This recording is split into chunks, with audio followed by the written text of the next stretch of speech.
Hold on, stop. Welcome back to the Shit Show 2.0. Okay, Boomer. Damn millennials. Wow. Did not know that. Even flirters who are obviously mentally ill. You want to be my wife? Oh, this is gonna go downhill real quick. What is going on, and welcome to Take on the World with... This is backwards. I know. I'm Lexi. I know. And Nathan Blaze is joining us. Howdy. And I'm Mike D. And we are here with our friend Ann, who is a co-author of a couple books that are out there. One is out now. One is out in a short, distant future. Yeah. Okay. Good enough. A short, distant future. A short, distant future. Yeah. Time machine. Forward a couple months, and we should be able to hold it and read it. And first, why don't you tell us about the book series, just what it is, the names of the books, and we'll go from there. Okay. So, this is our trilogy. It's a Raven Naelo trilogy, and Mark up a question already. So it's the Raven Naelo trilogy. The first book was Raven Naelo and the Artifact of the Stolen Souls. Some of us are really big fans. Yes, Yeah. I know. Well, the fact that, I'm the co-author and it blanked on me, can you tell I haven't done this before? Yeah. It's not. I would assume that okay. you guys are going crazy with just trying to get everything done with the second book. And I'm going to jump ahead. Yeah, I'd like yeah. to jump ahead for a second. And I know you have some other projects coming up. And we're going to talk about those. And you're probably going crazy with that. So there's a lot of stuff going on right now. Yeah. We forgive you. Oh, Yeah. Well, I'm glad Excellent. I'm glad you forgive me. Let's see who else forgives me. So, so take two. The first book is Raven Naelo and Artifact of the Stolen Souls. Second one, which will be coming out potentially, we hope, by the end of November. And that's a fluid end of It's November. a very fluid. Yes, we like Mhm. fluid.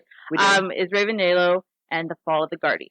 And I think that's part of the problem is like for the last, 8-10 months, that's it. That's the name. It's in the head. And then Right. when people started saying, "Oh, let's talk about your first book," you go, Wait, what was okay, my first book? Exactly. Like, okay, sure. Let me remember. No, Mhm. but, I wrote but a no. different book. Yeah. But no, it's been great. It's, it's a trilogy. So of course, after this, there'll be one more that'll be out and probably, I think about And you 2 blew up one of my questions. Thank you. Yeah, It's okay. I like to combine these things. That's There's a okay. lot of information. I put an X by it already. You did.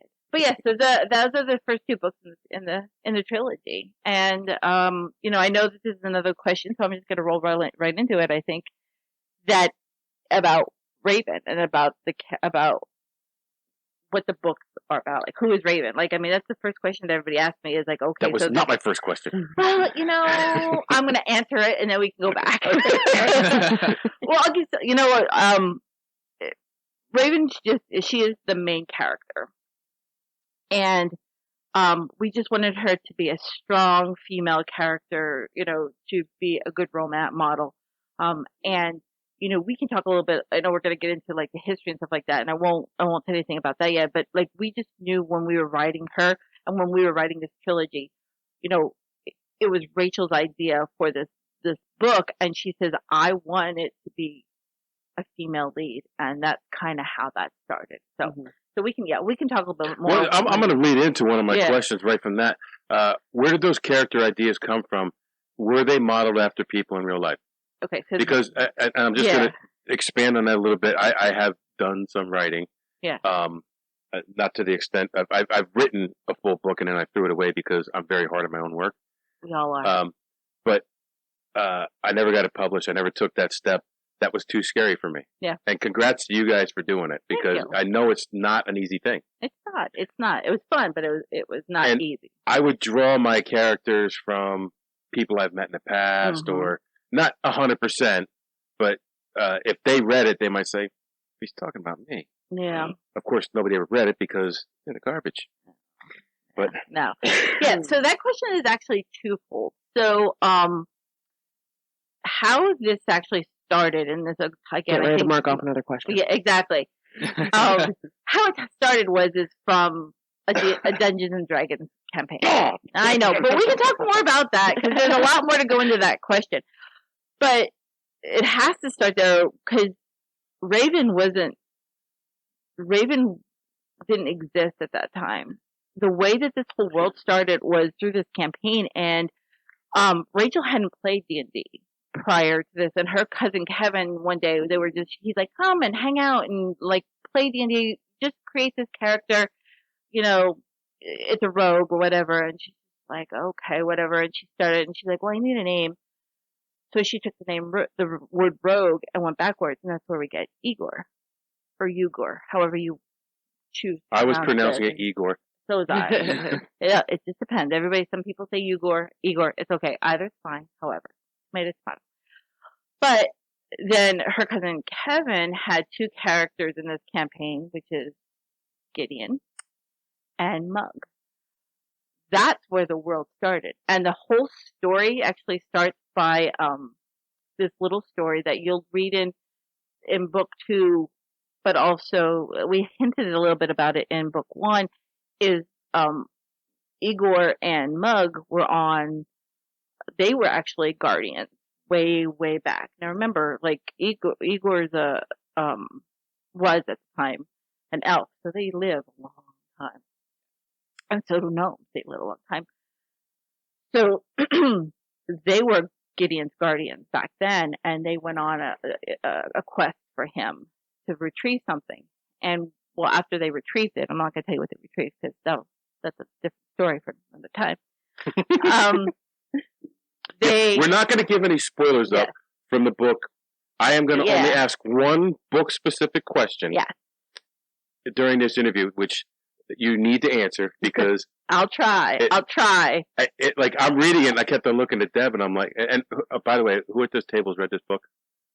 Me? Well, I thought Lexi still hadn't read it. No, I read it when it first came out. I got like the first copy of the book. Yes, she did. I did. Okay. I read it immediately. I did read it, and there was something I kept on looking at Deb and saying, what? Yeah. And she's like, I don't know. You have to ask her. Oh, okay, so I'm going to ask. Okay. But go ahead. But going back, just to wrap up what I say this. So after they retrieved this item, they were getting it, like they were hungry, and they were walking in, and they actually came across a dragon egg. And they decided, we're hungry. We don't care what it is. And they ate it. So that's how this entire world, because based on that moment is when Igor decided he was done with the rogue life. Something happened. Again, you'll find that all out in book 2. But something happened to him, and he decided, I'm done with this rogue life crap, and I want to build this city where everybody's welcome and with diversity and where everybody is welcomed and loved. And I'm going to call it Omelet, because one of the humans that saw them eating this egg made the comment of like, you just turned our fortune into an omelet. And they're like, huh. So the irony of it, he's like, this egg is what caused me to decide to not do this. So that's kind of how the story started. And then from there, it was a long time after we were cleaning out some bins, and Rachel came across these old character sheets, which, you're a player. Yeah. I was a player when I was young. So like every now and then, like if it's a really special campaign, you'll just tuck it away. You'll forget about where it's at, but it'll be tucked away. Well, we found it. And she was telling me about this. I'm like, this is amazing. You need to write this. And she's like, oh, I don't know. She's like, I thought about it, but I don't know. And finally we talked her into doing it, which was a process and a half, which I think is another question, but we'll get to that later. But yeah, but it, that's how it started. And then that's when she said, I want to do this, and I know this world, and I love this world, and I know what's going to happen, but I want there to be a female, and I think it's going to be Igor's daughter. And that's brings us up to where we're at right now. And it just started out as finding those old sheets just buried away. Exactly. But I want to go back to just really quick something you said about your writing. Like, so many authors do that. because they get so critical on themselves and they forget the key components of there are people out there that will help you edit. There are you were supposed to have beta readers and alpha readers, people that you truly, truly trust to give your material to critique you. This will lead into my next question. Okay. So let me answer the rest of the first question. Is it based on other people? Some of them are. Other than the whole Raven thing, is Rachel is Raven. She took a lot of her own personality and put it into the character of Raven. I'm actually Avalon. Like, I put a lot of my personality into Avalon. And you can see that when you read the book. Yeah. I mean, anybody who knows you who reads the book, exactly. they're going to see that. Exactly. And then when Rachel's boys, Austin and Jared, were mid-teens, I think, one Christmas we said, this is right when we were starting to come up with the concept of the book. We said, all we want for Christmas from you guys this year is write a story, write us a character. Tell us about somebody that we might throw in there just as, we were just thinking it was just going to be like a background character. Or an alter ego. Yeah. And Austin came up with this amazing character, Awshade. Yep. And then Jared was like, I mean, Jared was he was younger, and he was just like, well, I like that story. So, and then what he did was he added to that story and became Jars. Okay. And that's kind of how, we don't like, be very careful on how be careful. Exactly. Jared just really liked how Awshade's part of the story was just about like the fight and stuff like that, and Jared's very much into that, so he's like, oh, I'm just gonna take this Jars character and throw it into that storyline because I really like that storyline. Right. So that's kind of how those two things. That's how the best characters happen sometimes. Yeah, absolutely. Like my best friend and I, when we played D&D, we made characters that were best friends. Yeah. And it was super, super easy to play. My character was just an insanely mischievous halfling rogue. So nothing like you. And his character was an equally mischievous half-orc. Mm-hmm. And my character just rode around on his shoulders all the time because she's so tiny. Uh-huh. Like one of their gimmicks was like going around and like tricking people like she was a little girl, because they say that halflings kind of like human children if you're not used to seeing them. So like that was like one of their things. That's how they all come out. It's always like a play, and that's exactly what right. Helps to create a character. That's exactly right. Yeah. We were a part of a campaign. This has nothing to do with the book, but we had a campaign with some friends years ago, and she was the girl was an orc, and her husband played a halfling, and part of the campaign was like that she carried him around in a baby sling. Yeah.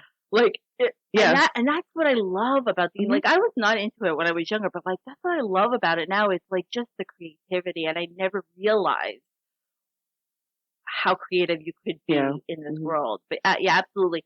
The only other thing I want to say, and then we can move on, is one of the characters for book 2 is very personal to me.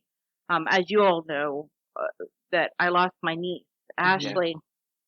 She was just going to be 22. Tragically, and Rachel and I said we need to do a dedication for her, and so she became a character, and the character in book 2 is named Ashley, and I am so excited for people that knew Ashley to read this, because we put as much as we could into her into this book, keeping with the time frame. Yeah, but that was for me, it was very personal. Yeah, and that's awesome. Yeah. And that's a good writer will do that. Oh yeah, yep, I actually, absolutely. now that you told me that, I'm actually really looking forward to reading that and finding that and picking that out. That actually sounds very interesting. Yeah. So you always, as a writer, you should always find your strength with things around you, whether it's you write about places that are around you or people that you know, and you just pull little. Well, the best stories out there have a hint of truth to them. Yeah. A hint of reality to them. And when you take that reality and you can expand upon it with a writer's imagination, that's awesome. And that's what you guys did with the first book. Mm-hmm. I honestly can't wait to read the second book. We pre-ordered. Yay. But I'm going to read this question. You don't have to answer because you already did. But I just want people to know that I had this question because I got this from reading the book. Yeah. After reading the first book, Artifact of Souls, Stolen Souls, I'm feeling some D&D influences. Yep. And where did you draw the influence from the world you created? Yep. And now I'm talking so more the world you created than the characters. So you can answer the second part of that. Yeah. Because the world is a complicated world. Yeah. Oh yeah. It's not a huge world. No. But it's a complicated world. Well, it's not huge in book 2, but it keeps getting bigger as the trilogy goes on. So yeah. So this actually goes to Kevin, her Rachel's cousin, because again that D&D campaign, like he created this world to play in, and it was only a couple of the cities, but Omelette was dominantly the one, I think. And then it just grew from there. Like Rachel, I guess, I mean, it took us a long time to write the book, but in the early stages, Rachel and Kevin sat down and took those couple little tiny cities that they remembered from the early days. And Kevin had even, surprisingly, he found the map that he'd drawn. And we're talking about, like, people have to understand, like, we're talking about over 20 years ago that they did that campaign. And we miraculously had these details to go by. So they took that and then they just started pulling from there and creating it. And then when they were done that, then Rachel and I looked at it and she said, well, what else do you think we should have? And I didn't have much to do with the creation part of the map and the world and stuff like that. 100% was Rachel and Kevin was just pulling from their intense D&D knowledge and knowing, you know, Rachel is so meticulous. And she has like this very scientific mind where she knows things like if you're going to have this kind of a body of water, it has to come from somewhere and empty. Like, I wouldn't even think of stuff like that, but she did. Like, so when she was like drawing up that map, she knew everything of how all of these ecosystems and how all of these areas needed to operate to have a and kind of the world. cool thing about what I've always liked about fantasy and sci-fi novels was you don't have to be 100% in reality. Exactly. My favorite author is Piers Anthony, by far, hands down. I've read more of his work than anybody else. Okay. Oh, I read that book. Yeah, that's Piers Anthony too. When I'm going through, when I was reading the book, I was thinking, in world creation, you guys created the world different than what I'm used to. Mm-hmm. What I'm used to is Piers Anthony. Mm-hmm. And like I read the Xanth series, which is a magical world. Okay. So I kept on reflecting on that, and I'm like, then I'm like, well, I'm focusing on Piers Anthony in world creation because that's the fantasy that I know. What about other books that I read? And I'm thinking, well, Incarnation is more immortality series. Okay. Piers Anthony. And I'm thinking, hold it, Piers Anthony wrote that too. Uh-huh.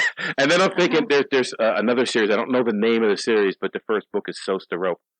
It's like a battling barbarian type series. Okay. Yeah, Piers Anthony. I have a favorite author. So yeah, but that's okay. But I'd have to say for me, going into this, the one thing that I kept saying to her over and over and over wasn't necessarily about the world part of it, because again, that wasn't my strength. My strength was characters. So everything that I read, like, if the characters don't really get me, like where I want to follow their journey, that I want to know more about them, like, it's done.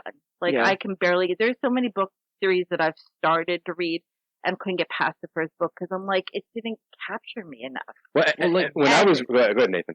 Like, that problem comes up a lot because you can have some of the best world building ever, but if the characters in the story are one-sided or, don't go anywhere, aren't interesting. Then... Podcast Therapy Dog wants to come up. Exactly. Oh, boy. Exactly.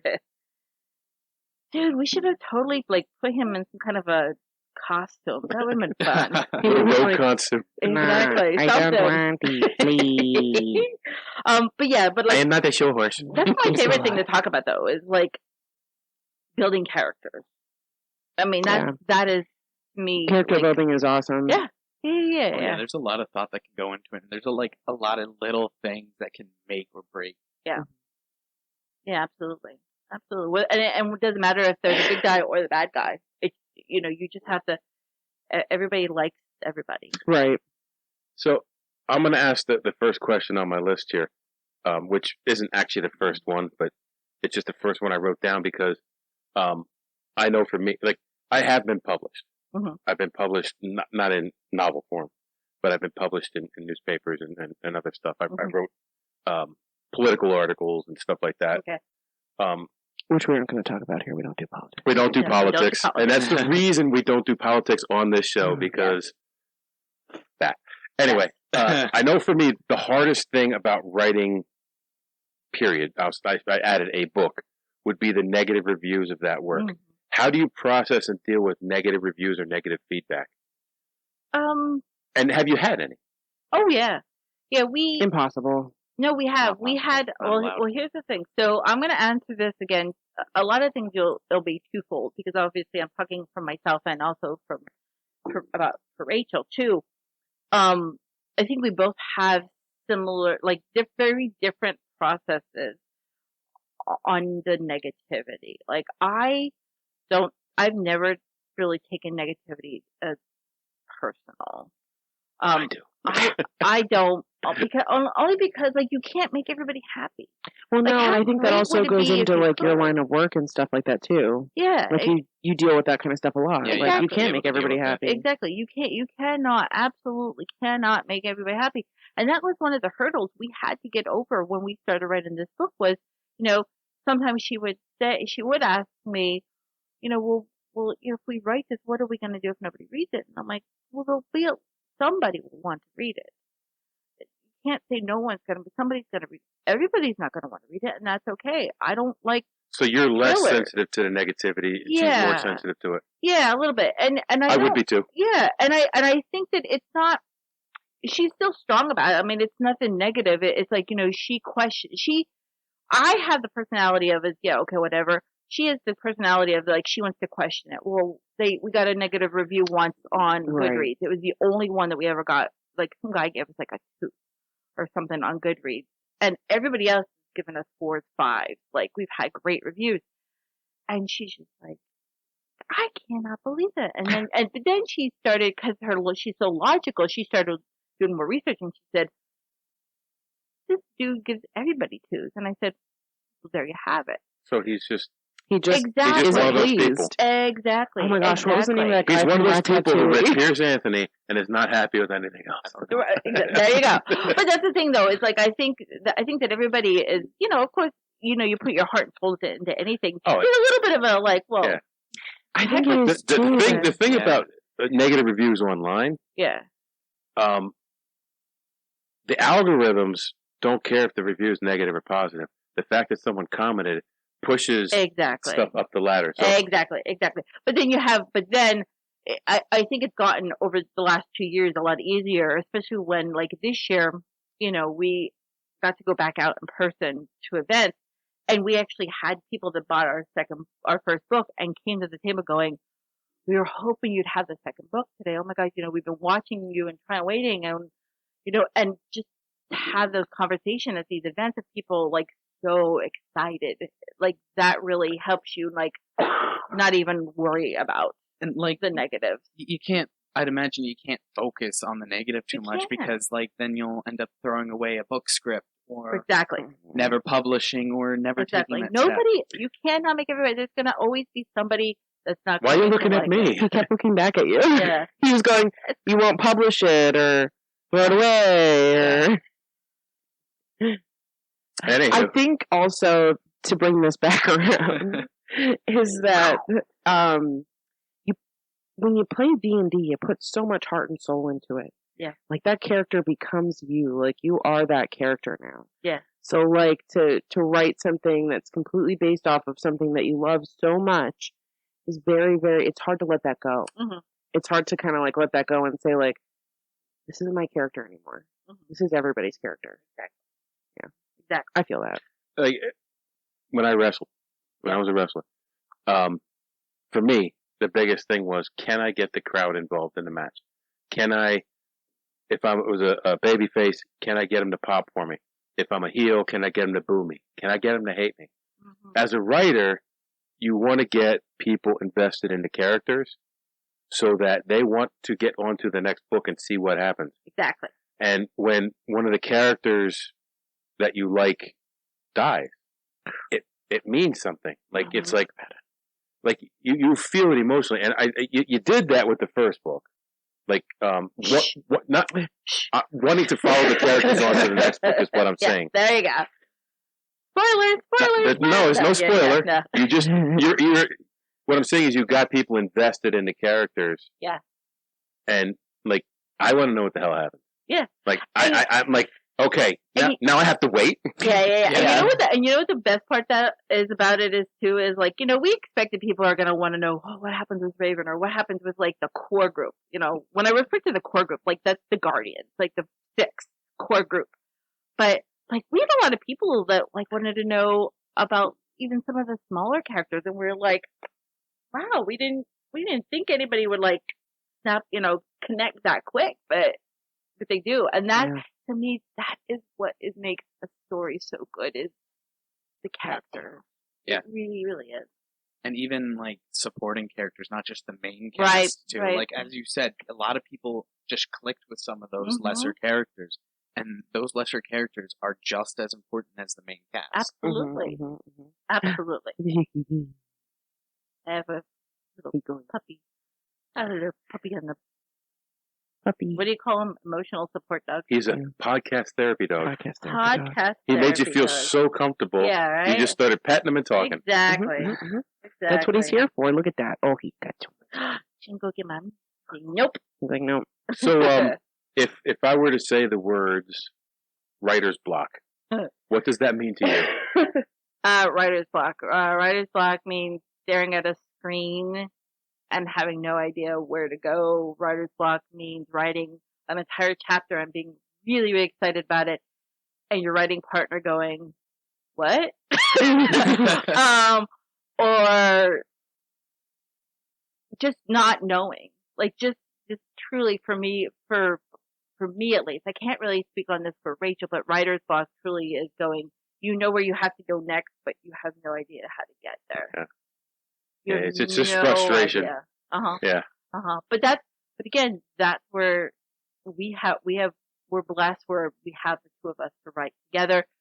So when that happens, we would just sit and talk and be like, okay, we know what has to happen next, but how do I get from here to there? And then like we throw some stupid stuff out there, and then some stuff will be like, oh, that's it. That's it. Yeah. That is it. Just like I'm jumping way ahead with book 3.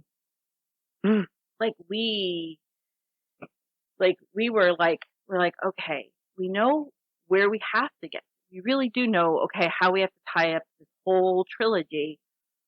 But, and we can, I think that I feel like I keep jumping ahead on your questions. You're good. Here. I just put an X by him. I just put an X by him. But when we thought about writing this, it was going to be just one book. Like, we had no desire to write a trilogy. And then we went to see a friend of ours. I X'd off that question. Sorry, what? Because I thought you had answered it, because I thought you had a trilogy in mind when you started. No. Let me go back and ask the question quick before you answer. Go. All right, pause. Everybody, pause. Stop. No one speaks. Yeah, go ahead. When you were in the process of writing the first book, was it written to be a series or a sequel with a sequel in mind? No. Okay. All right. Asked and answered. Right. Could you expand on that? Yeah. Thank you. I can.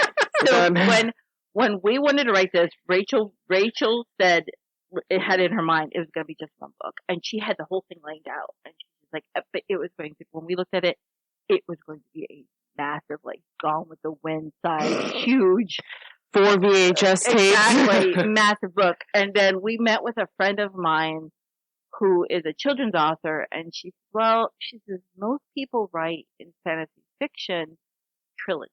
You should really think about trilogy. Mm-hmm. That probably would be the best way to go. Like, oh crap. Okay, so it was exciting. It was really, really exciting to think about doing this, but then we're just like, how? And so Rachel sat down and we talked, and she came up with this outline of like, okay, we know we can end book 1 here. Okay, that makes sense. And we already know how book 2 is going to end because it was going to be the ending. Like, we just knew that there's no way with what we had in planned for the one book was going to fill all 3. Right. So we're like, okay, so we know we have an ending of 1 and we know we have an ending of 2. What the heck are we going to do for 3? And as we started writing 1, all these things started popping up like, oh, that would be good for 3. And like you just kind of kept dumping these ideas in, and then it just started flowing. But then what's crazy about it is like we were in the middle of writing and finishing the ending of book 2, and then this new idea just materialized. And it materialized out of things we were writing throughout the first 2 books. And we're like, we didn't even see that path. We didn't even see that trail. But it definitely was one, and we're like, this could be these. And then now, because of that one moment, we have the story for book 3. Yeah. And it's perfect. I was actually going to Perfect. ask if you had it all, like, if you had, like, some kind of outline or plan already in, or were you just making the story up as you wrote along? You can't do, like, first book, no, first 2 books, no. We knew, like I said, what the whole story had to be based off of thinking it was going to be the one book. But again, we knew there was no way that was going to be enough of an interesting storyline to fill 3. But now we have more than enough ability to cover the book. So, yeah, we're so excited. How was your first version, the original version, different from your final version? Go with each book, or it is 80% different. That's a lot.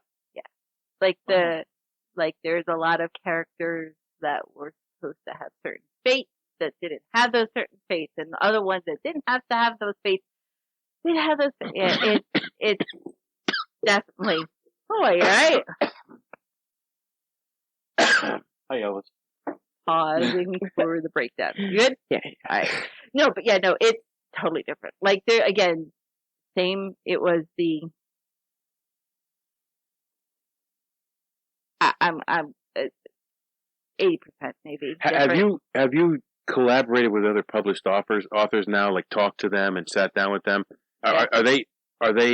Do they feel the same way that it's about 80% different or 60%? Some people. Some are very like they knew what they wanted to express and they did not sway off of that path. But then other writers are like, oh yeah, we had no idea that what was going to happen. But as a writer, you should always go in with a good outline, because the last thing you want to do is back yourself into a corner where you have to get to place and you're going, there is no way I can do this. How am I going to do this? And you never, as an author, want to do that. So, but most people, I don't know, there's always change. Like, there's a very, very, very few percent of authors that ever say, oh, I have the same book I started writing as the one that I have now. There's always changes. Yeah. Sometimes you have to. Yeah. Go ahead, Nathan. So, like, there were some things in the book that obviously didn't work when you were writing it, and some things you thought would work better.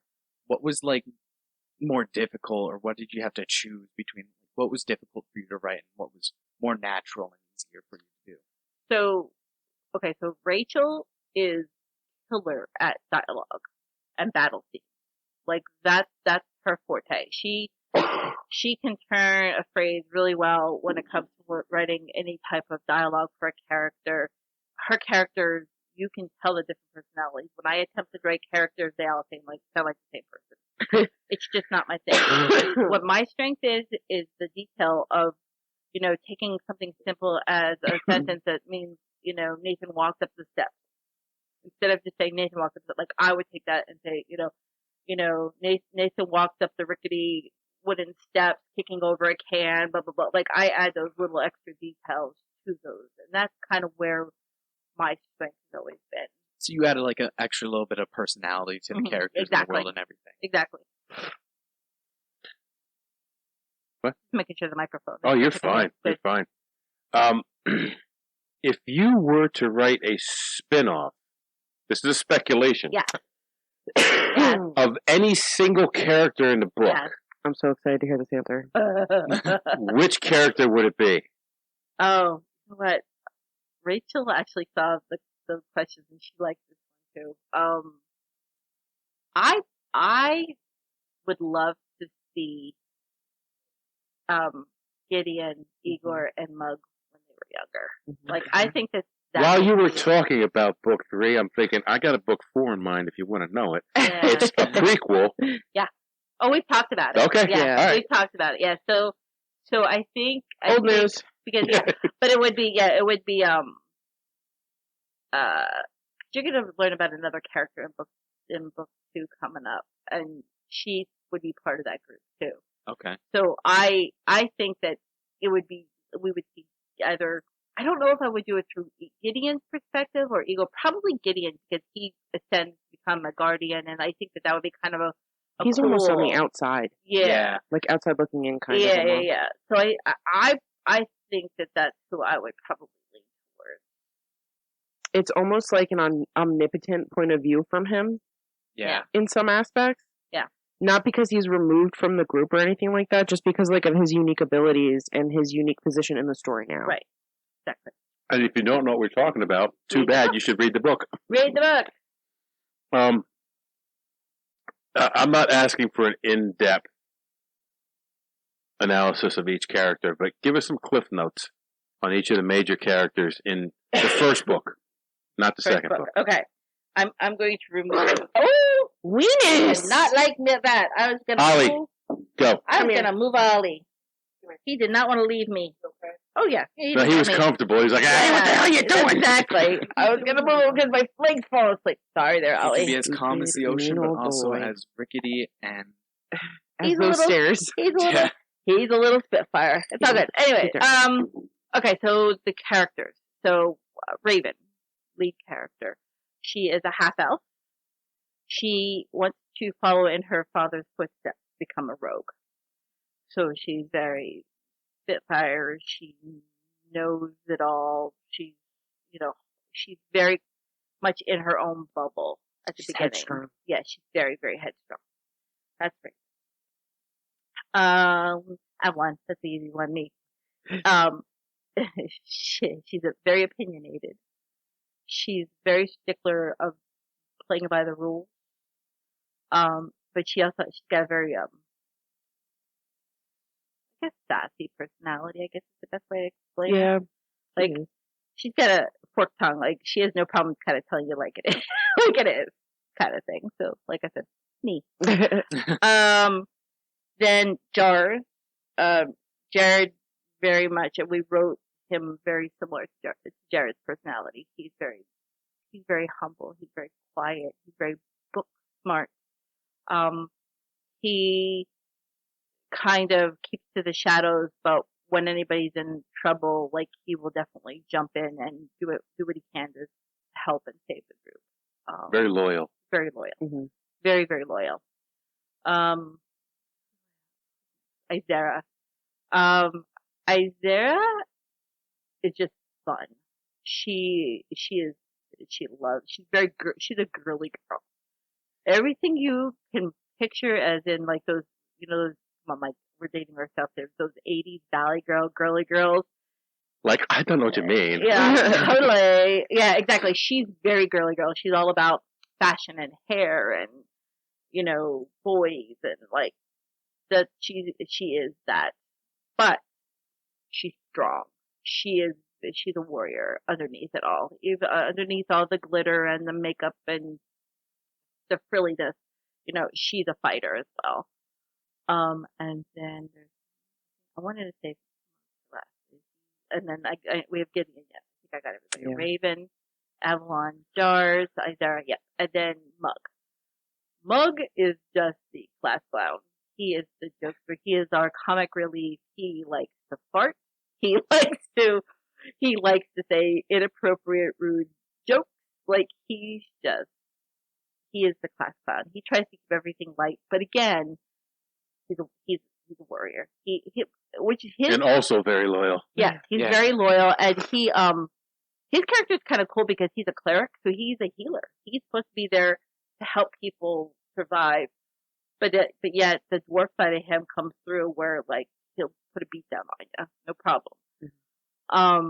And then Gideon is, he's our, I hate to use the term, but he's our angel. He's our protector. He's our hottie. He's like, very attractive. He's, very, again, but very humble about it. He's angelic. He's a protector.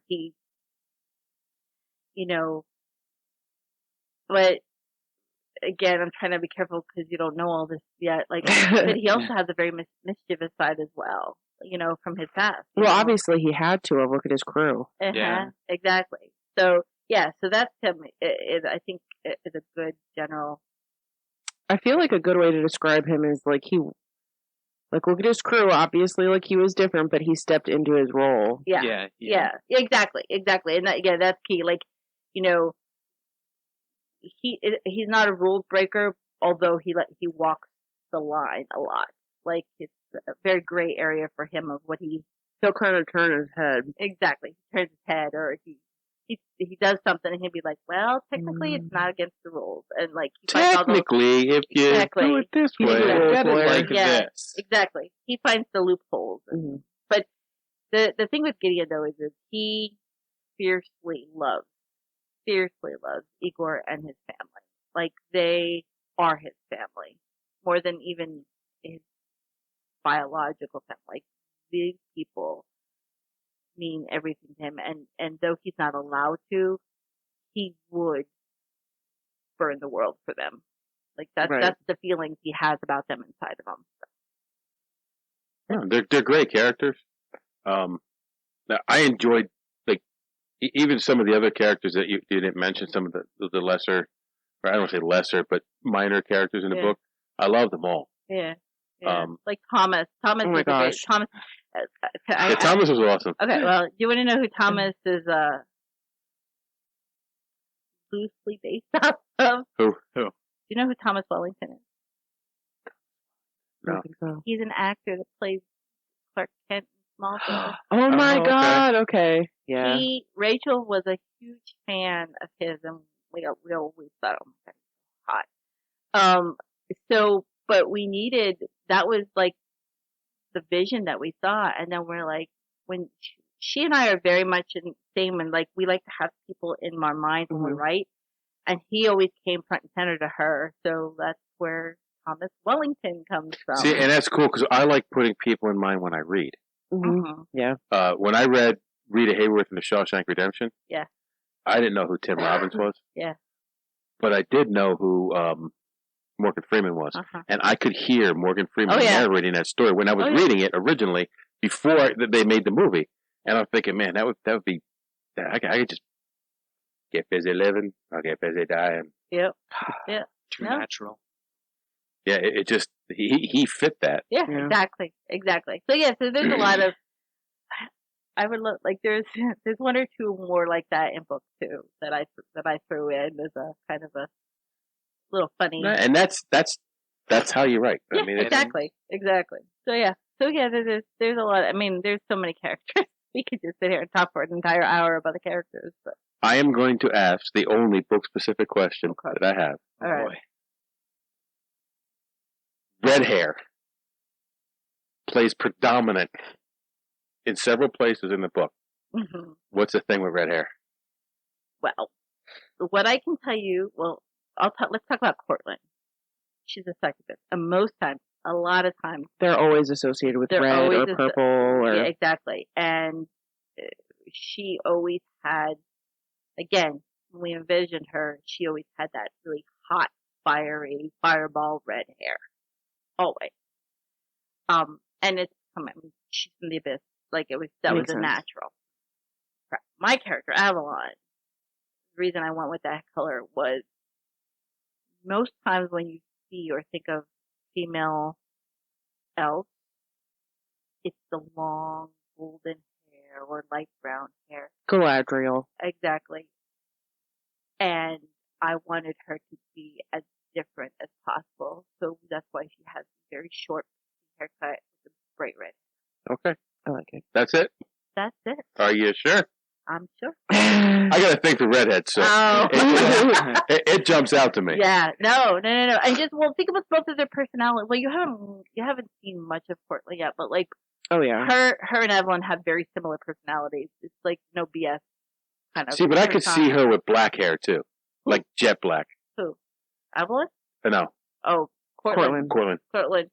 Yeah, no, I don't. No, I think that the red just. Oh, the red fits, but Yeah. I don't know where you get the jet black from. I don't know where you're getting that Jet. from. black. Yeah. Purple eyes. I can't tell you. You can't? Ooh. I can't tell you. Raven has purple eyes. We found Right. something. Yeah. Forbidden. Yeah. There's something very special Okay. about Raven, and it's the purple eyes are a telltale I get it. sign. I'm with you now. That makes sense. Uh-huh. Uh-huh. Because I read the book, Write and that you down, should write that too. down. Exactly. There's a Write it down. Write it here's the down. thing. There's a little slight hint in the prologue of that book. There you go, folks. There you go. Pick it up, read it. Yep. I'm gonna X that one off now. He's pleased with that. Oh, good. I thought one of you guys had a preoccupation with redheads. Well, no, Rachel doesn't like redhead. But personally, I have always. Because was there always not a loved red-haired redhead. fox as well? Yes. Yes, there was. Yes. Red. And every time it came up, I'd look over. I'm like, "What's the thing with red hair?" Yeah. I don't know. Ask her. Yeah, no. I've always personally liked red hair, but yeah, no, there's nothing really underlyingly Okay. suspicious. Just It's for vibrant. me, exactly. I Nothing. always, Nothing sus. It's just. yeah. No. I just think I don't know why, but I always thought it always comes to me like when you talk to anybody that's got a fiery personality, a hot it's the red. It's like red Stands out. stands out. Okay. Yeah. So I think another thing too is that red is a very hard color to cover up. Mhm. It's very pigmented, Mhm. and it comes through like almost anything. Yep. Like if you put a little bit of red in something, it is just like Yeah. you can tell. Absolutely. So Pops, I think red that's why pops. too. Exactly. that you said you already answered this sort of. Yep. What part of the book did you find most difficult to write?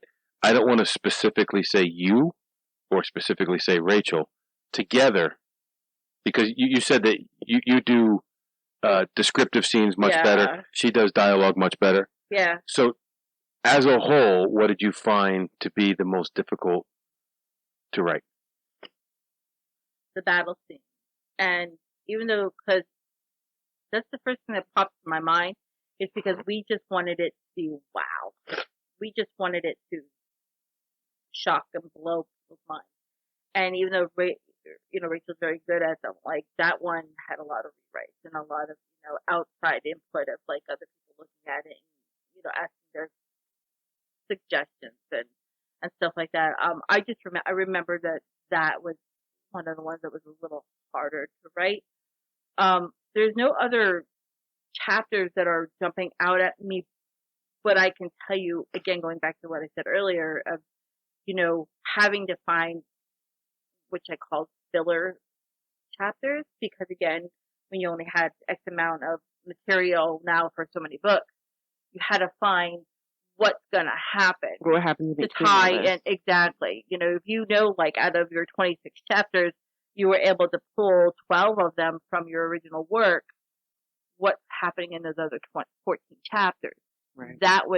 Those were hard to kind of fill in and be genuine. And I think going in with a trilogy in mind, or at least 2 books, is what you said that someone told you trilogy. most those trilogies. You felt you had enough for 2 books, and you've expanded on that to make 3.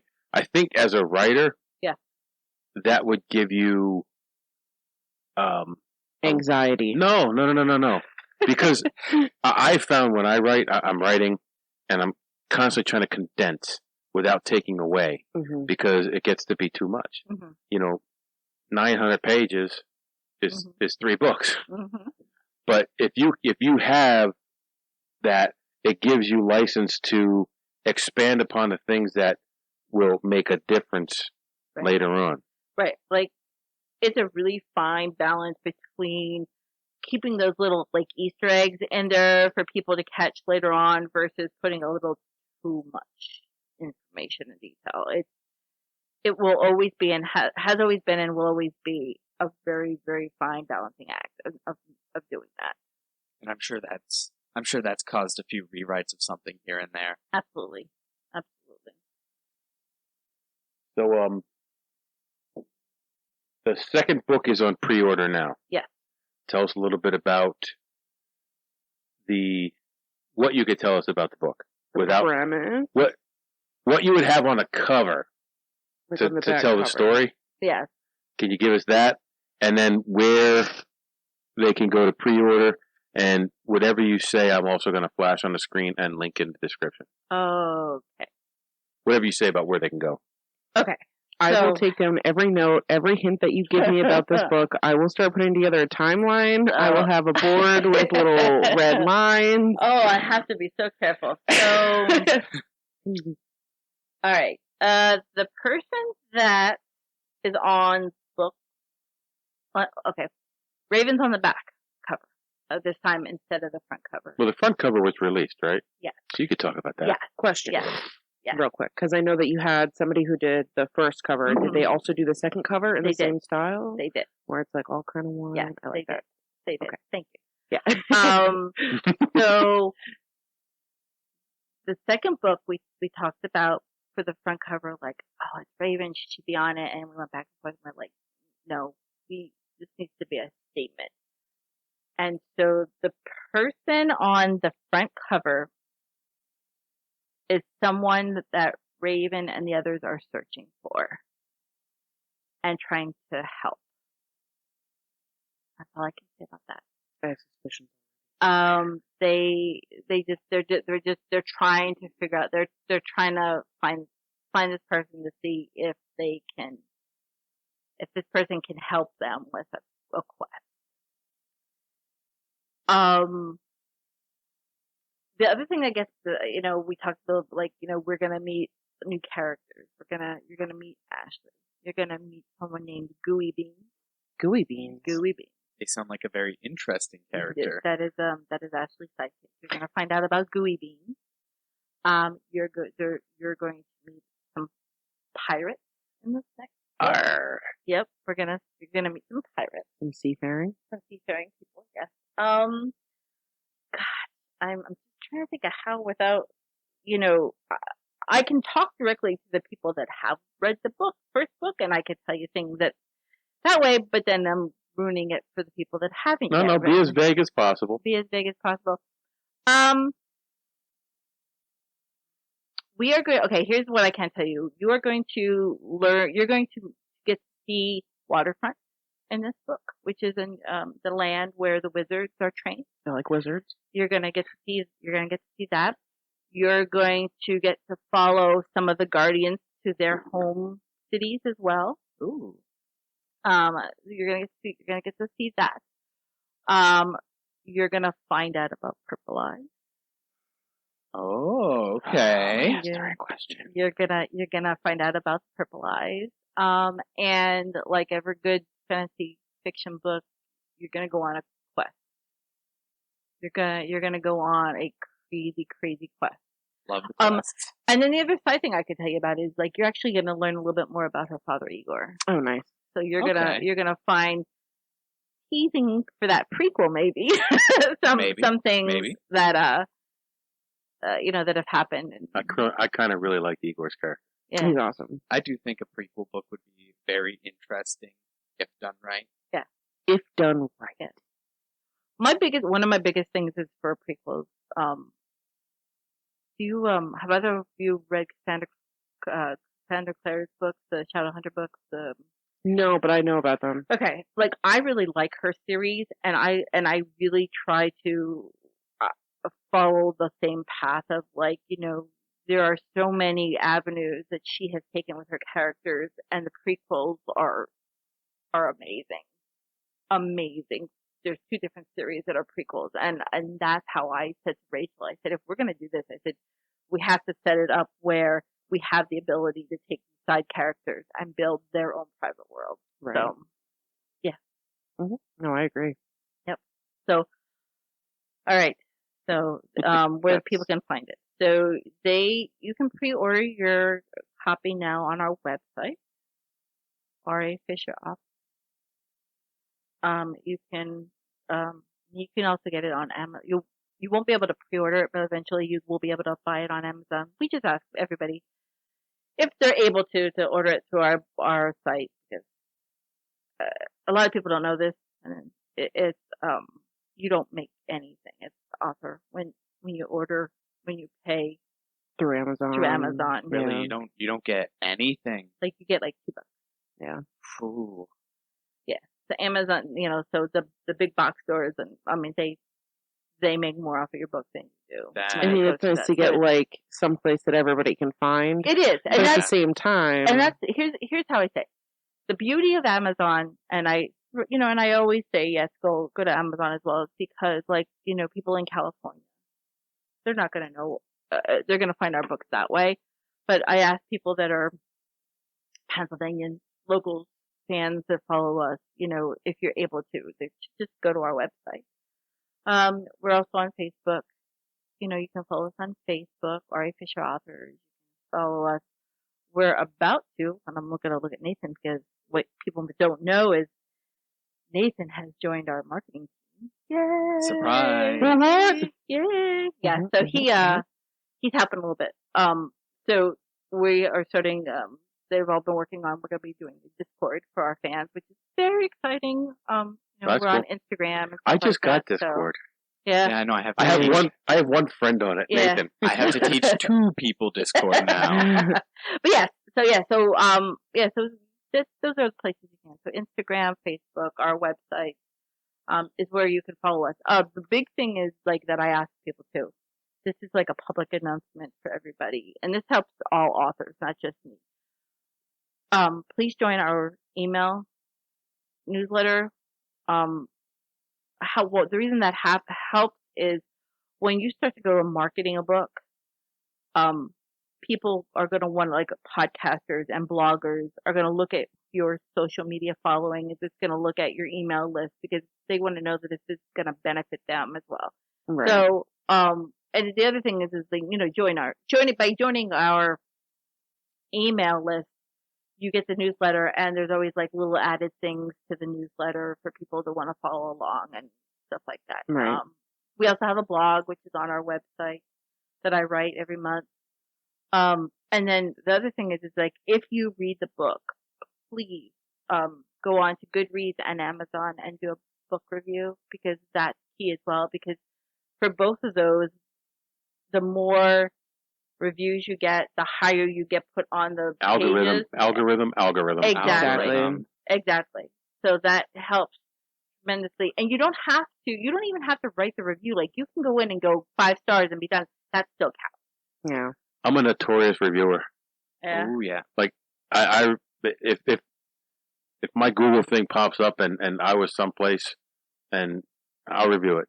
Yeah. Good, bad, or indifferent. Yeah. I reviewed it. Exactly. Yeah. It's got to I come reviewed the down. hotel we stayed in that I had my paranormal experience. Were you like ghosts?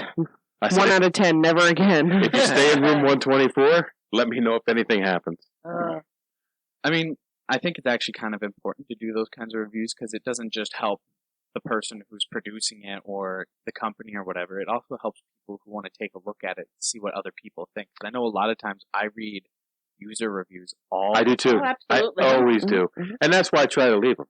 Like, if I get something from, just say Amazon, because we talked about it, and I liked it or didn't like it, I go on and I'm very specific on why I did. And maybe it's not the same thing you're looking for. Maybe it's not the same reason you liked it or didn't like it, but I'm going to tell you why I didn't, and this is why. Exactly. Exactly. I always read a review whenever you buy anything online. Read the reviews when you buy anything online. Yeah. You okay? Yeah, yeah, You're losing your podcasting voice? maybe. Okay. So what other projects do you have in the grinder? Well, obviously we're about to start book 3 shortly, but we're actually also in the middle. Rachel is in the middle of writing a comic book. Nice. So it's going to be called Synergy. It's a superhero comic book. So we have an artist, and we are 7 pages in with it being developed. Awesome. So yeah. So it's gonna. I the cool thing. I'll tell you just a little bit about it's Darla is one of the characters and Dane. But we toy with fourth dimension, being able to interact and use fourth dimension. That's cool. Cool, I like that. Yeah. Okay. Yeah, that's Rachel's pet project How involved are you with that? for the comic book.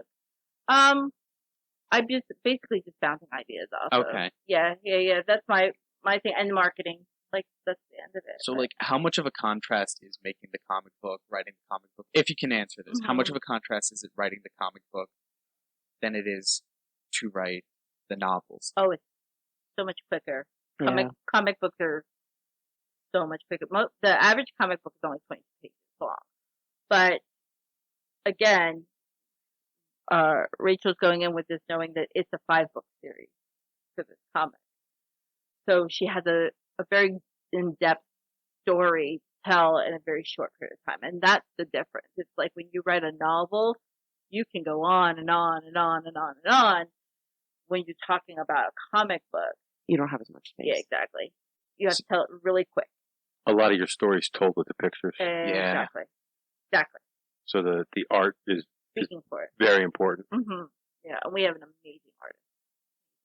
So it's And it lends to her strength, which is dialogue, because Right. a lot of 90% of comic books is dialogue. Dialogue and art. Yeah. That's what it is.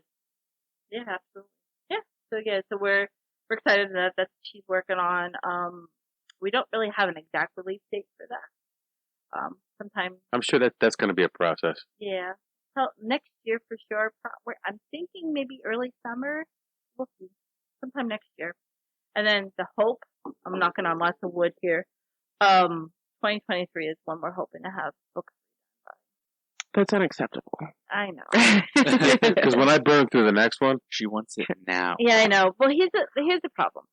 It's not about the writing. It's about being self-authors. Yeah. It's very costly. Mm-hmm. Like very, very, very. do you want to talk about the process? Yeah. A little bit? Yeah. So I mean, for anybody out there who's thinking about doing it. you know, when we were upstairs, hang on, when we were Yeah. upstairs, we were talking for a second, and a question popped in my head. Yeah. What made you, as a self-author, go to a paper version rather than just a digital version?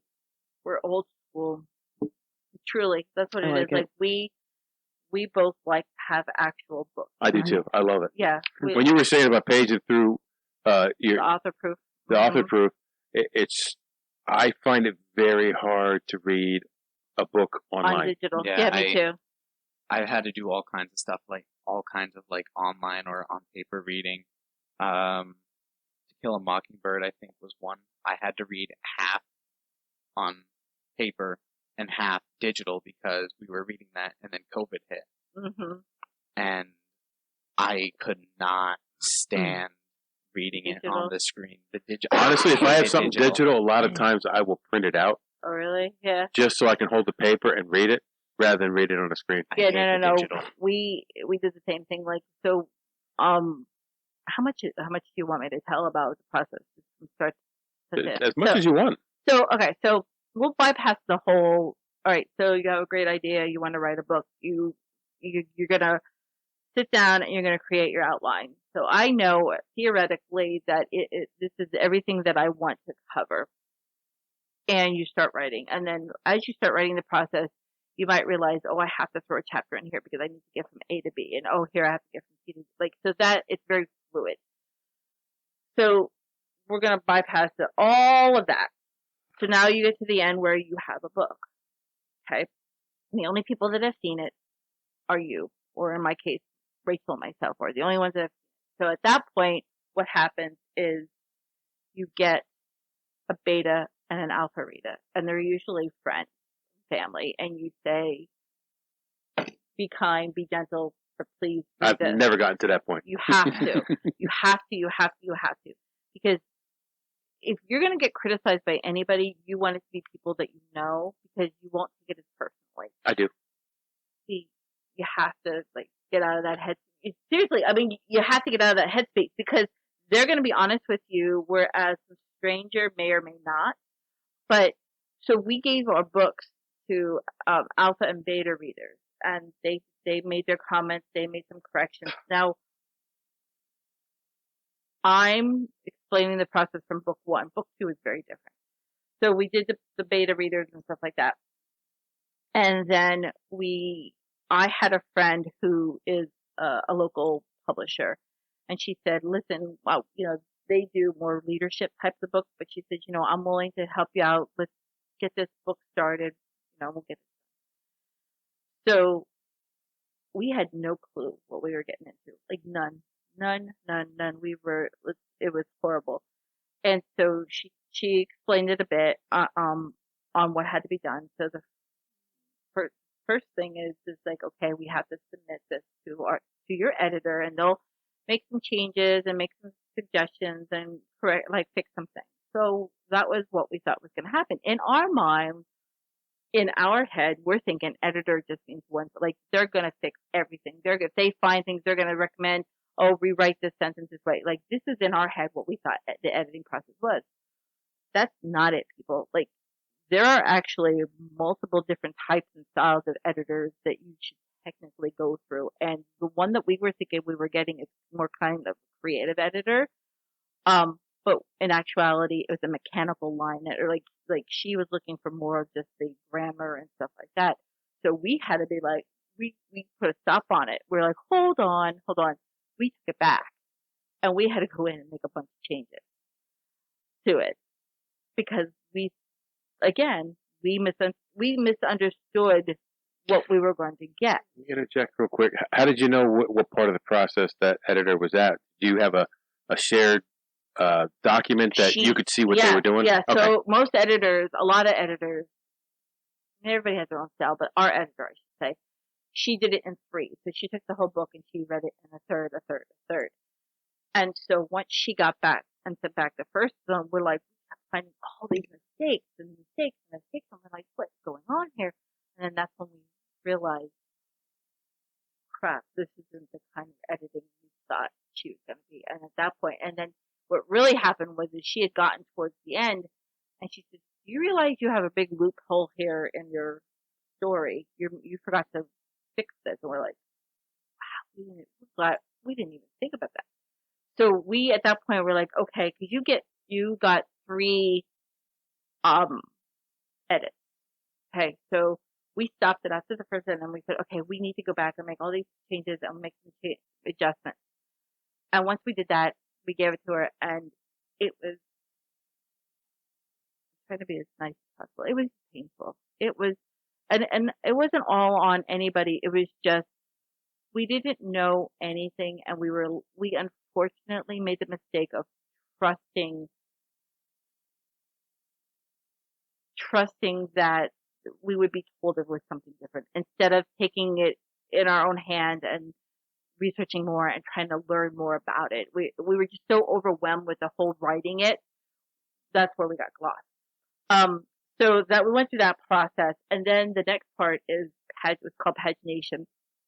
And that's basically just jargon to how to make a book look good. So that's when it's justified and it's, spaced properly and stuff, and it fits, and they put the numbers of the book pages and stuff like that. So that was a process, because again, came into some issues with that as well. But that's okay. We got through it. We worked together. We made it happen. So once that's done, then you've got to get your ISBN numbers, which is basically how you sell your book. You have to have that little barcode. Right. So you had to get that. That's part of the pagination process. Oh, and I even forgot, you have to create a cover book, a cover page, a book cover. Thank you, a book cover. So we chose that we wanted an illustrated one because we wanted to capture a moment in the book. Whereas a lot of books, when you look at the covers, it's very generalized. It's just angel wings or like something like that. They're beautiful books, but there was just no way that an illustrator or a graphic artist could do it what we wanted versus what an illustrator could do. So we did that as well, and then all of that went over to the paginator, and she put it all together as a book. So there's all of that mechanics goes behind. For me personally, the biggest kick in my butt was when I thought that there was going to be help with marketing, because I'm not a marketer. I kind of understand how marketing works just from my past, but it's such a different world marketing a book than it is marketing a beer or something. So there was we completely dropped the ball on marketing, had very little marketing for book 2, and then COVID hit. So, and so basically that was the other thing. Once, I feel like I'm jumping around, but once the pagination and everything is done, you then submit it to an on book demand place. So we use a company called Ingram Spark, and all that is, they're just a printer. That's a publishing on demand. Publishing on the print. Exactly. If you put an order in for 10 books, they print 10 books. Exactly. If you want one book, they'll give you one book, so on and so forth. Yes. And then the other thing is because we go through them, we're also part of their distribution, which they distribute to Walmarts and Targets and all that kind of stuff as well. So that's basically where and then you can have hardcover, you have paperback, or you have ebooks. We did have an ebook for a while, and then things got a little dicey, so we pulled it. It's a long story that we'll talk about off air. Oh boy. I know. So we just decided, but I think what we're going to do is I'm pretty sure we're going to be uploading books here coming up with this new book. But then once you have your book, you have to market it. But technically, the marketing should have started months prior to get people to know that you even have a book coming out. So book 1, everything was very backwards. So that's the long story of the process. How it changed for us for book 2 was we knew right away we needed an editor that was going to help us from start to finish. And I got very, very, very lucky that one of my former students actually went to school for English and for literature, and she took on the role as our editor. And her name is Raven Naelo. She has been phenomenal with editing our book for us. So she helped us with all of it, creative line, mechanics, everything. So that's one thing that we just decided to do differently too, because of COVID, and just because we had to be a little bit more conscious. Rachel taught herself how to paginate the book. So she went in and did all the pagination for the book, and then we still had the same cover artist. Chris, he did the cover art. The girl that Allison did all the maps. So we had. They're so nice. Yeah, They are.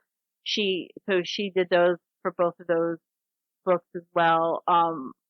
And so that whole process has been significantly easier because we were in more control. Before, and your feet were under you. You knew what to expect. Exactly. A little more.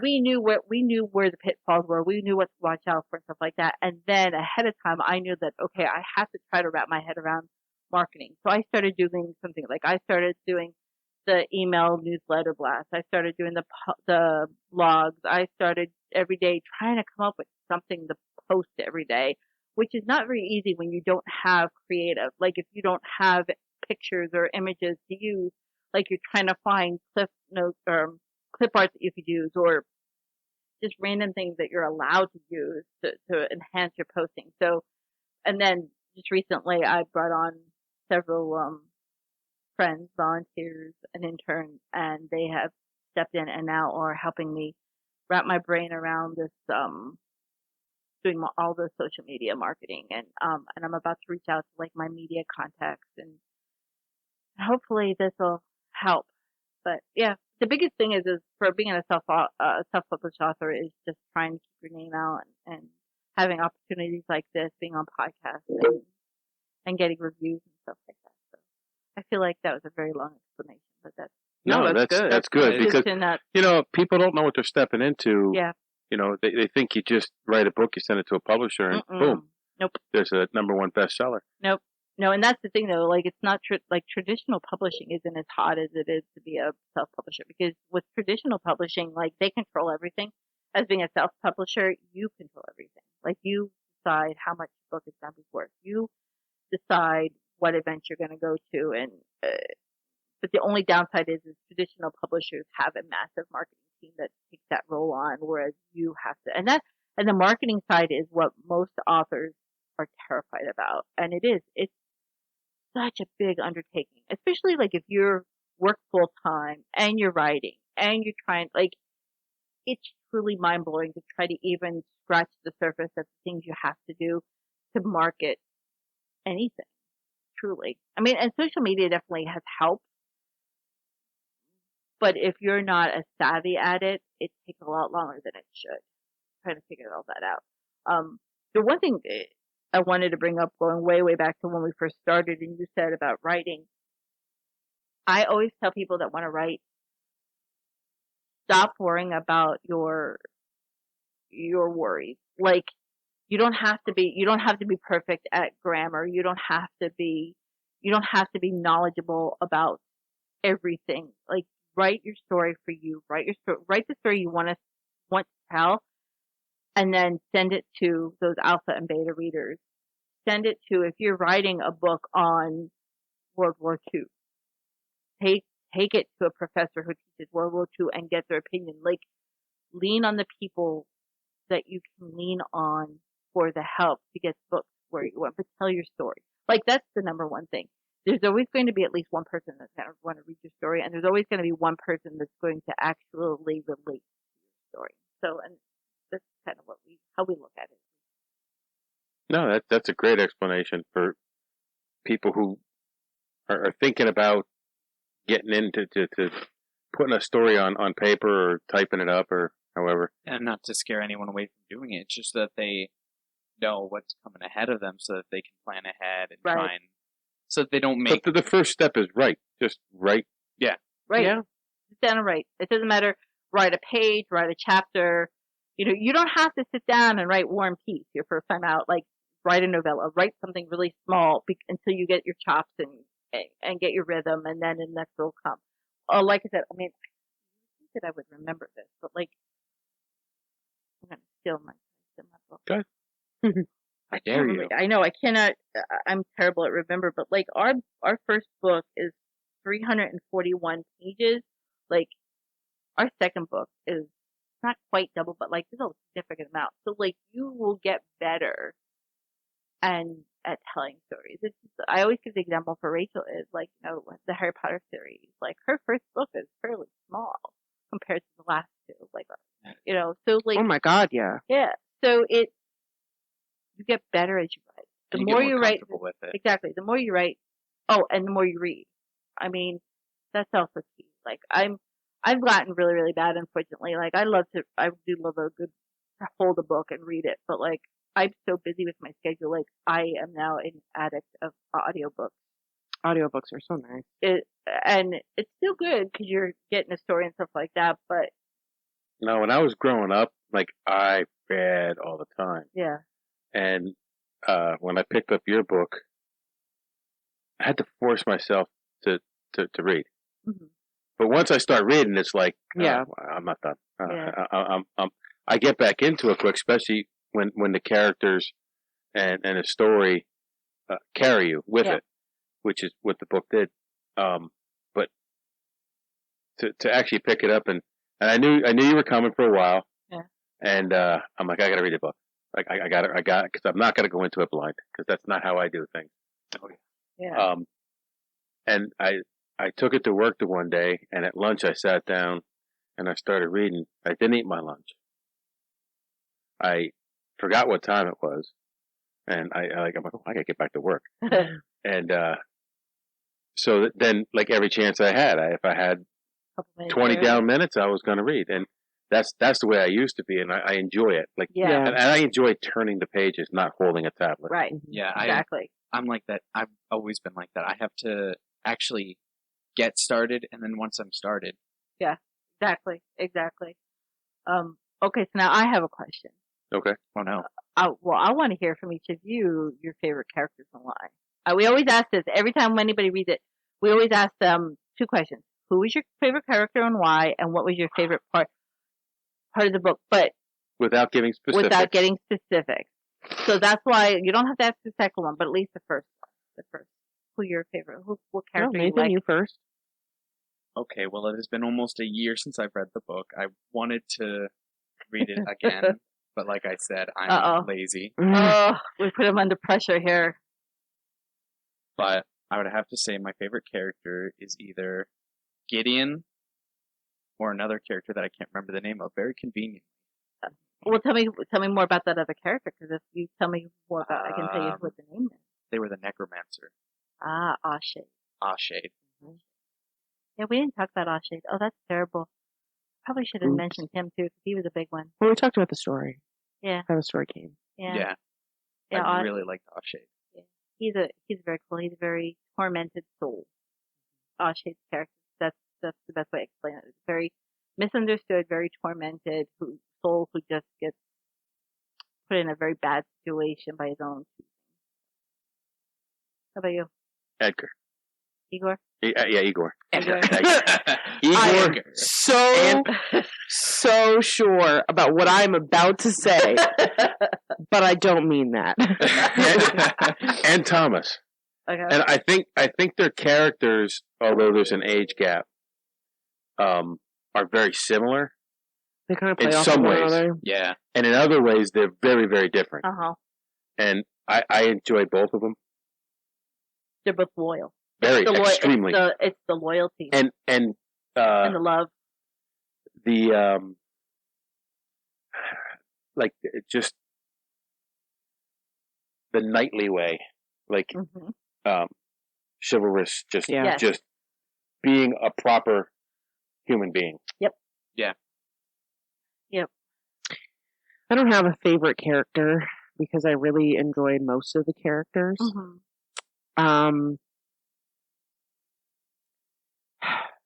Some of my favorite parts are easier to talk about, but I'm not going to go into details. Not allowed. I will very, very vaguely mention the party. Okay. I also really like when everybody goes to train together. Okay. That's like one of my favorite parts. Okay. It has like a sense of like comic relief almost, but then like you're just pulled back into it. You're like, no, we have like this really serious thing to do. Like we have to do this now. And I think I like those parts because it really lets the characters shine. Like you really get to see their personalities and, you know, like how they're talking to each other, like how they interact with each other. You get to see, you know, their strong suits in different ways, but you're kind of still getting to know those characters, and I like that. Like I like the character development part. Thank you. Yes. Yeah, awesome. yeah. I think you did very good with those parts, and I liked them too. I also like the early stuff with Raven and her sister. Yeah. Good. I really love the development of the characters and the world building in the book. Yeah. And I love the backstory of the Omelette Inn. Good. Mm-hmm. Good. Yeah. Good. Yeah, we tried to make it as rich as possible, and the nice thing about Omelette, especially like in this day and age and stuff like that, like we love the fact that it's the diversity of everything. Like I mean, like in our entire world, like Omelette is the one city where it's a ghost. It was. Ollie was No so such thing. scared. A ghost. I can't say that anymore. You were attacked. I was not. But the fact that Omelette is such diverse and like it's the one place in the world that you can find everyone, which is very cool because then that way it's a very easy way to show how the different races. But gnomes, interact, really yes. gnomes. They had to let the gnomes in. Yes, they did. All right, listen, we haven't even touched upon poor Mug. He may be a gnome, but he's kick-ass. I mean, he's really. Can I say that? I hope so. That can. was the only thing Oh, I cursed. if that's the worst thing that was said in this show, Yeah. I was trying to keep my mouth. This is an homage to John because he couldn't be here. So there was no sexual jokes, but there you go. Yeah. Okay. There's John. I was trying to be. I'm like, don't cuss. Oh, you can cuss. Don't cuss. But yeah. So. Oh, I can. I will smack you off the back of your chair. Okay. And that is Take on the World. Yeah. You may have to edit that part out. Yeah, we'll edit that out. Thank you. That was so Thank good. you. You just made my job harder. You're welcome. What can I say except you're welcome? You're welcome. So yeah. But thank you. Like Yeah, we're always very, very excited to hear, what other people like. We like the good and the bad comments. I don't like bad comments. I like the good ones. I know. Now, I actually do have one more question. Yeah. Because I like this type of question. Anything that I do, any projects I have to do. Yeah. If you were able to go back to when you first started writing the book, Yeah. with all the knowledge you had now, what would you do different? Wow. I can't answer that obviously for Rachel, but probably try to not take as long as it did. Oh, by the way, did I mention that it took 10 years? Okay, I didn't want to say anything yet. I forgot to ask it. I didn't want to say anything 'cause I didn't 10 know, years. but I remember when I was in high school. Now, this came out when my brother was in high school. Yeah. When I was in high school, I remember you and Rachel coming over, and Rachel emailed me like the first 2 pages that she had Yep. written. I remember that, and I read them. Yep. I did. Yeah, 10 years. It took us 10 years. And that's probably the one thing, I would go back to them and say, this is going to be great. You need to just sit down and write it now. Yeah. And not take so long to write it. But the caveat to that is we have such a better story now than we did 10 years ago. Right, because you were able to develop it more over that 10 Exactly. years. And just things that happened in our life have basically shifted where the book went as well. So, yeah, I mean, that was the first thing that popped in my head was just to try to not take so long to write it and just sit down and write it. Which is again goes back to why I always tell people, stop getting in your head, just sit down and do it, and whatever happens after that'll happen. So, yeah, 10 years. So, with that, we took on Raven Naelo and the Artifact of Stolen Souls, and the upcoming Raven Naelo and the Fall of the Guardians. And do you have a title that you can release for the third one? No? Okay. No, because, well, I do, but I can't release it because then it's going to tell you too much about book 2. Right, we need to have book 2 before we can have book 3. Fair enough. Mm-hmm. And we chatted a little bit about Synergy. Mm-hmm. Synergy, the comic book. Yeah. And publishing and writing, and we took all that on, and now you go take on the world. Hold on, stop. Welcome back to the Shit Show 2.0. Okay, Boomer. Damn millennials. Wow. Did not know that. Even flirters who are obviously mentally ill. You want to be my wife? Oh, this is gonna go downhill real quick.